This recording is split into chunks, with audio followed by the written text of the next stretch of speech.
I had spent an astonishing $200,000 on Kenny, yet he didn't even bother to show up at my mother's funeral. Then, out of the blue, he flew overseas without warning. A single, burning question haunted me: what had he done with such a massive sum of money? As I thought back, I remembered the grand piano that had once stood in our home. It was a cherished piece, rich in sentimental value. When I sold it, I expected a decent price but was shocked when it brought in a staggering $200,000. What I hadn't realized at the time was that Kenny mistakenly believed the piano belonged to him. While I had full inheritance rights over the estate, the piano had originally been a gift from our grandfather to my brother, who had left it in our home due to its size. As a piano teacher, my brother had a deep attachment to it, and he would have been outraged to learn it was sold without his consent. When I told Kenny that selling the piano had been a mistake and that we needed to compensate my brother, he simply hung up on me. My name is Rachel Schneider. I'm a 45-year-old office worker from a distinguished family with a lineage stretching back to colonial times. Though I longed for independence, family obligations pressured me into finding a husband to carry on our family name. Unexpectedly, that person became Kenny, who was 10 years younger than me. I met him at a singles mixer, where his quiet and reserved nature seemed like a perfect contrast to my strong-willed family. As our relationship progressed, I had to be upfront about my bedridden mother, who required constant care from me and my sister-in-law, Catherine. Kenny, to my surprise, readily accepted the situation. In fact, he even proposed, insisting he was willing to help with my mother's care. His kindness deeply moved me, particularly because he worked as a daycare teacher. However, just a few months into our marriage, he announced that he wanted to quit his job. When I asked why, he sighed and looked regretful. "Rachel, I'm sorry, the parents at the daycare are too demanding, there are constant complaints, and I just can't take it anymore." I wanted to support him, but his timid nature, combined with the fact that he was already involved in caring for my mother, left me at a loss for words. Making matters more complicated, I was 3 months pregnant, and for the sake of our child, I chose to be understanding. Looking back, I deeply regretted that decision.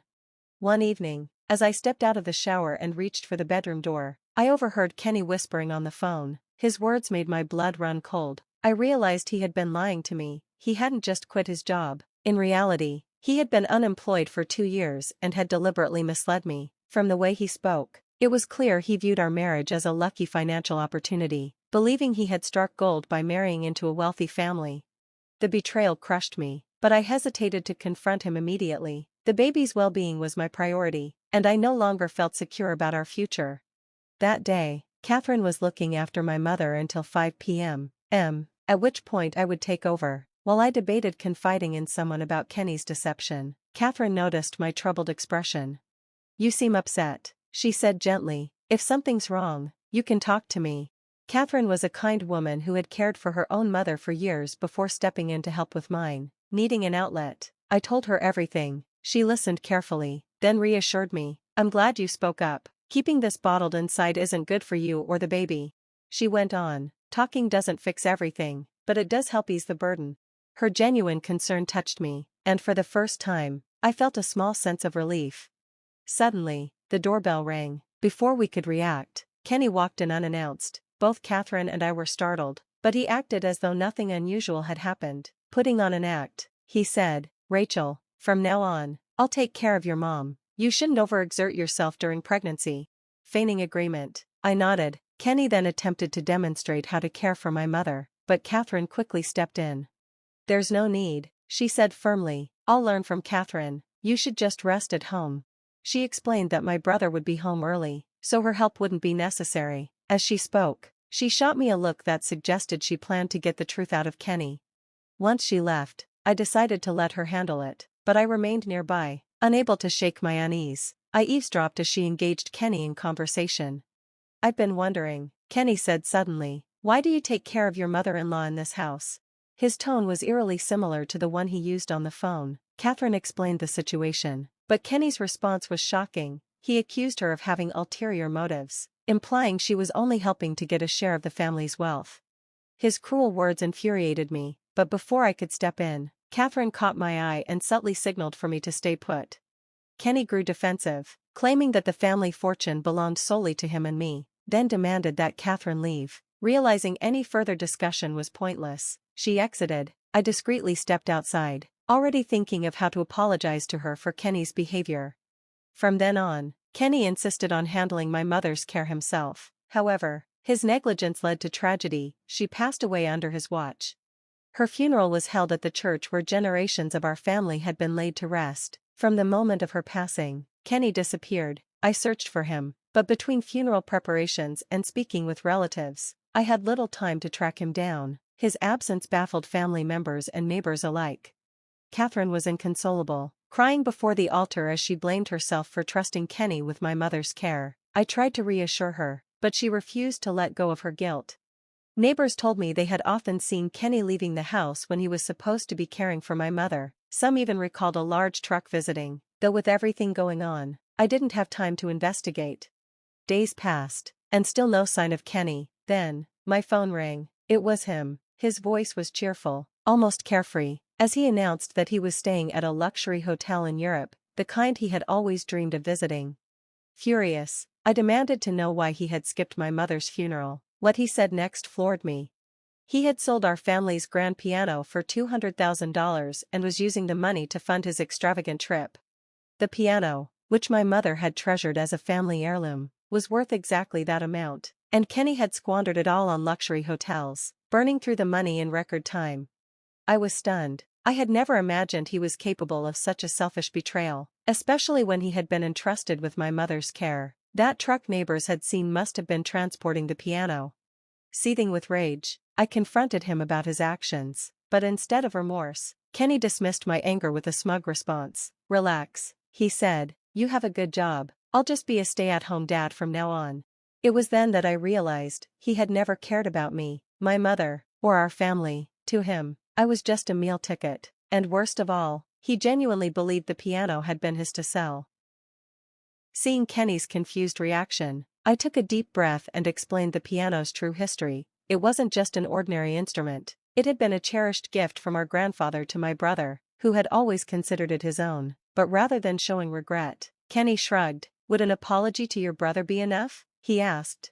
I knew my brother too well. He was a man of strong principles, a piano teacher with an unwavering sense of justice. A simple apology wouldn't cut it, and compensation alone wouldn't be enough to make up for what had been done. That piano held deep sentimental value for him, and knowing it had been sold without his permission would infuriate him beyond words. The moment I shared this with Kenny, he abruptly ended the call. He must have realized just how badly he had messed up and was now scrambling to figure out what to do next. Without hesitation, I called my brother and told him everything. As expected, he was furious. The next day, I made arrangements for a family gathering, ensuring that my brother, his wife Catherine, and other relatives would be present. When Kenny walked through the door and saw the entire family waiting for him, his face turned pale, confused. He glanced at me. "What's going on?" he asked cautiously.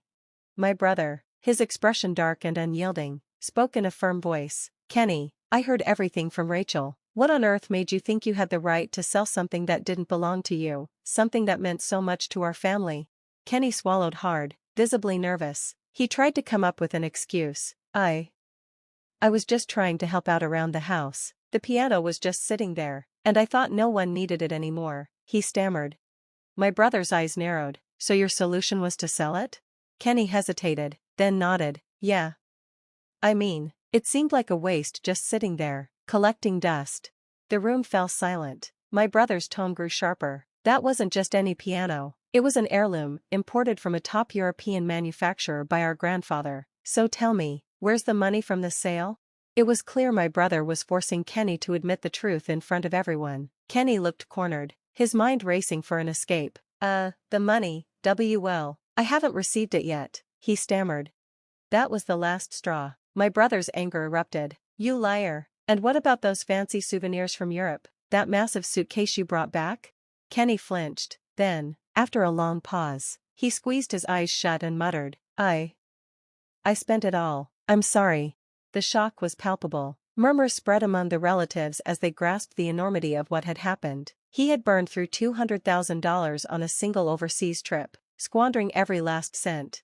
My brother, standing tall, looked down at Kenny with pure disdain. "You already know the truth, don't you? That piano was mine, you stole it, and now you're going to pay back every single dollar." If you don't, I'll have no choice but to press charges for theft, do you understand?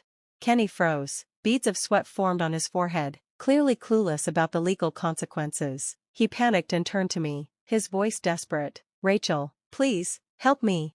I met his pleading gaze with cold indifference. This had nothing to do with me, it was entirely his mess. When I ignored him, he became frantic, blurting out something even more absurd. I took care of your mom while you were pregnant. That trip was a reward for myself, he declared, as if that justified his actions. Then, in a last-ditch attempt to manipulate the situation, he claimed that I had agreed to sell the piano, arguing that since we were married, it wasn't theft at all. I was speechless. The audacity of his words left me momentarily stunned. Luckily, Catherine stepped in. Enough with the lies. Didn't you tell Rachel to stay away from caregiving? And didn't you try to drive me away by accusing me of being after the inheritance? She snapped. She exposed Kenny's deceit, revealing that while we had been kept away, he had secretly arranged the sale of the piano. My brother's rage flared once more. Catherine looked after Mom out of kindness, not for money, he declared. Then, turning to Kenny, he added, you owe her an apology, now. With that, my brother grabbed Kenny by the collar and forced him to kneel before Catherine. Tears welled in her eyes, hurt by his betrayal. Kenny, too ashamed to make eye contact, mumbled a half-hearted apology. But no one in the room was moved. Cold, judgmental stares pierced through him. A relative spoke up, voice filled with disgust. Pay back the money from the piano sale immediately. Don't disgrace the Schneider family name. Instead of acknowledging the gravity of the situation, Kenny tried another ridiculous tactic. Rachel and I can save up and repay it together, he suggested, as if our marriage was still intact. Even my uncle, usually calm and reserved, was too stunned to respond. Realizing words alone wouldn't resolve this, I left the room briefly and returned with a business card in hand. Without hesitation, I handed it to Kenny. Call this number, it's a divorce lawyer. From now on, we'll communicate through legal channels, I said firmly. Kenny's face drained of color. What? Why? We're about to have a baby. At that moment, I revealed everything. I told him how I had overheard his phone conversation, how I had known from the start that he had only married me for money. The weight of the truth settled over the room, and Kenny, realizing he was completely exposed, finally dropped the act. Fine, he spat bitterly. You want to know the truth? I was hoping to get my hands on the $9 million inheritance you got from your mother. Gasps filled the room. The man who had once seemed so gentle had finally shown his true colors. I couldn't help but feel a sharp pang of regret. Should I have been more cautious when I met him at that singles event? Should I have questioned why a man 10 years younger than me was so eager to marry into my family? But it didn't matter anymore. From that moment, Kenny became nothing more than a stranger to me and my brother. The consequences of his actions came swiftly. He was legally obligated to repay the full amount from the piano sale, though he protested that he couldn't afford it. My family stood united. We would take him to court if necessary. To make things clear, I reassured him that I wouldn't seek child support, but in return, he would have no involvement in our child's life. This is my child alone, I declared. You don't get to be its father. After our divorce, Kenny's life crumbled, drowning in debt. He was forced to take on grueling labor jobs just to survive. But his troubles didn't end there. The buyer of the piano demanded a refund after discovering an engraving on the back, one that proved my brother's ownership. Kenny hadn't even checked before selling it. Now, not only did he owe my brother, but he also had to pay back the buyer. His attempts to file for bankruptcy were blocked by legal action, leaving him with no way out. Meanwhile, the piano was safely returned to my brother, who took extra precautions to protect it. With a sturdy lock and security cameras in place, he ensured it would never be stolen again. Despite everything, my brother remained unchanged, passionate about music. He dreamed of turning our family home into a piano school. As for me, I embraced my new life as a single mother, grateful for my family's unwavering support. My brother became a father figure to my daughter, and my nieces, inspired by his love for music, pursued careers as kindergarten teachers, showering my little girl with love. Surrounded by family, I vowed to live strongly for my daughter, cherishing every moment of the bright future ahead. Thanks for watching. See you in the next video. Stay tuned.